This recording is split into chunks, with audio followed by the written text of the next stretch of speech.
Sinasabi ng mga psychologist na ang pinakamataas na uri ng kapayapaan ay makikita sa pagpapakawala ng pangangailangan na maintindihan, hangaan, kaawaan o makilala. Dahil ang makagustuhang ito ay nagtatali ng iyong panloob na kalagayan sa mga panlabas na bagay na hindi mo kontrolado.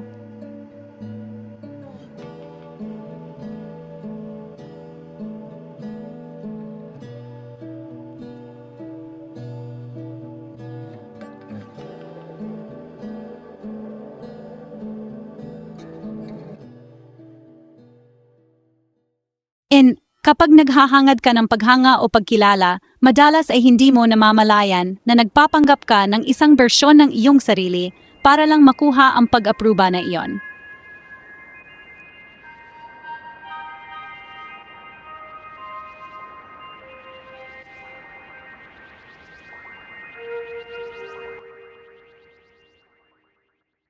Ang pagpapakawala sa kagustuhang ito ay nagbibigay daan sa iyo na kumilos batay sa iyong tunay na pagpapahalaga, sa halip na subukang bigyang kasiyahan ang mga tao sa paligid mo.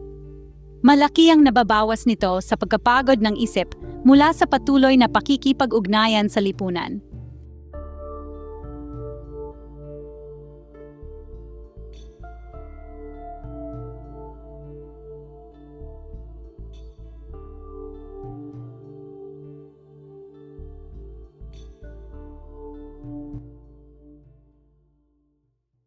Ang pag-asa sa panlabas na pagpapatunay, maging ito man ay ang pag-unawa ng iba sa iyong sakit o ang paghanga nila sa iyong tagumpay, ay nagpapahina sa iyong emosyonal na katatagan.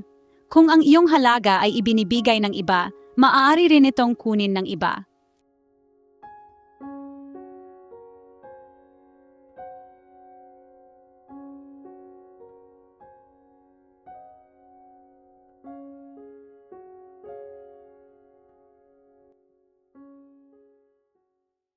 Ngunit, kapag tumigil ka sa pagbabasa ng iba para patunayan ang iyong realidad, ang iyong pagpapahalaga sa sarili ay magiging galing sa iyo mismo at hindi matitinag.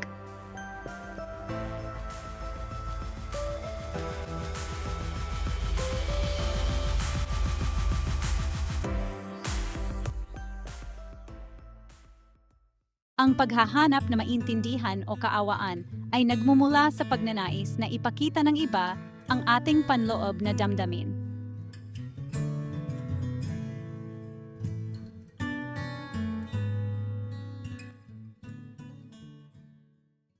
Kapag pinakawalan mo ang pag-asang ito, ang pagpuna o hindi pagkakaintindihan, nawawala ang kapangyarihan nito na sirain ang araw mo.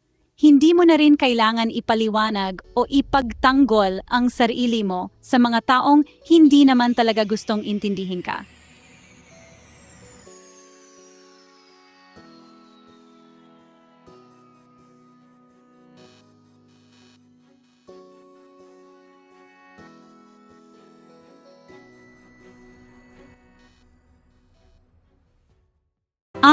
Ayon sa self-determination theory, ang kalayaan at pagtanggap sa sarili ay parang pangunahing nagtutulak sa ating kagalingan.